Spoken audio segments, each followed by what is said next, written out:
မိမိရဲ့ဘဝမှာအိုဇာတာကောင်းမှုရရှိမလားတာသမီကံအထောက်ပံ့နေကောင်းမှုရရှိမလားဆိုတာကိုပြသနိုင်တဲ့လက္ခဏာအမှတ်အသားအကြောင်းလေးကိုပြောပြပေးတော့မှာဖြစ်ပါတယ်တကယ်လို့ကျွန်တော်ပြောပြပေးတဲ့လက္ခဏာအမှတ်အသားမိမိရဲ့လက်မှာပါရှိနေပြီဆိုရင်တော့တေချာပေါင်းအိုဇာတာကောင်းမှုနဲ့တာသမီအထောက်အပံ့အကျိုးပေးကောင်းမှုတွေကိုရရှိမှာဖြစ်ပါတယ်အဲ့ဒီအတွက်လက္ခဏာပုံလေးကိုတည်တည်ချာချာဆွဲပြီးတော့ပြသပေးထားပါတယ်အဲ့ဒီမှာတည်တည်ချာချာမိမိလက်ဝါးပြင်းနဲ့ပေါ့နော်တိုက်ကြည့်ပြီးတော့ဆက်ဆေးနိုင်ပါတယ်ကျေးဇူးပြု၍စစ်ပါဗီဒီနဲ့လက္ခဏာဂမ်ဘီယာဘူးဇာ channel လေးကို like and subscribe လေးလုပ်ပေးထားကြပါဦးခင်ဗျာ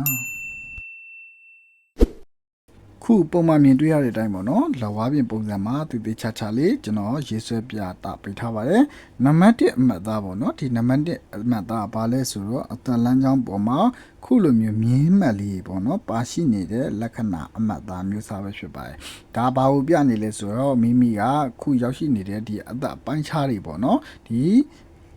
မြင်းမလေးထွက်ရှိနေတဲ့အသက်ပိုင်းခြားရောက်ပြီဆိုရင်မိမိဟာ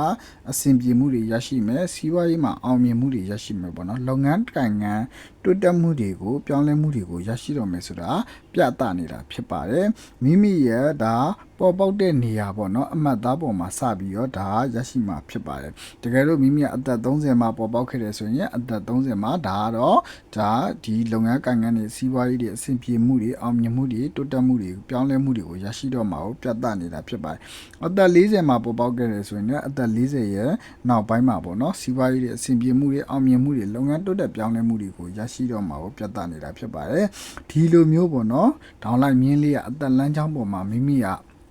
ပါရှိလာပြီဆိုရင်တော့အိုဇာတာကောင်းနိုင်တဲ့အမှတ်သားဖြစ်တဲ့အိုးပိုင်အိမ်ပိုင်နေနဲ့နေထိုင်ရတော့မယ်ဆိုတာကိုပြသနေတဲ့လက္ခဏာအမှတ်သားခေါင်းလေးတစ်ခုဖြစ်ပါတယ်ခင်ဗျနံပါတ်1အနေနဲ့ပြသခြင်းကအနီရောင်ထောင်းလိုက်မြင်းလေးပဲဖြစ်ပါတယ်ဒီနံပါတ်2နေမှာပြသထားတဲ့အနီရောင်ထောင်းလိုက်မြင်းလေးကဘာကိုပြောတာလဲဆိုတော့じゃမိမိကဩဇာအာဏာလွှမ်းမိုးမှုကိုပြသဖြစ်တယ်မိမိရဲ့ဩဇာအာဏာတက်ရောက်မှုတွေအကျိုးပေးမှုတွေကိုပြသနေတဲ့လမ်းကြောင်းပဲဖြစ်ပါတယ်တောင်းကြဂျိုကုံမှာရှိနေတဲ့အတွက်တာသမီကံလည်းကောင်းတဲ့သူတာသမီပေါ်မှာလည်းဩဇာအာဏာရှိတဲ့သူတယောက်ဖြစ်တတ်ပါတယ်ဒါကြောင့်ဒီအနီရောင်ထောင်းလိုက်မြင်းလေးပါရှိရဆိုတာသမီကံကောင်းတတ်တဲ့နောက်ကကြတာသမီပေါ်မှာဩဇာအာဏာတွေပေးတတ်တဲ့ဩဇာအာဏာရှိတဲ့လူတယောက်ဖြစ်တတ်တယ်တာသမီကိုမှန်ရအောင်ဆုံးမတတ်တဲ့တွင်တင်တတ်တဲ့လူတယောက်တွေဖြစ်ပေါ်တတ်ပါတယ်တကယ်လို့သာမိမိကဒီနှစ်ချက်စလုံးပါလာပြီဆိုရင်တော့မိမိကဩဇာတာကောင်းပြီးတော့မိမိရဲ့တာသမီကံဩဇာတာကံတွေလည်းအရန်ကိုကောင်းမွန်တဲ့လက္ခဏာအမှတ်သားအမျိုးအစားပဲဖြစ်ပါတယ်ခင်ဗျာကျွန်တော်ရဲ့စီစဉ်လေးကဒီနေ့ဒီလောက်ပါပဲခင်ဗျာ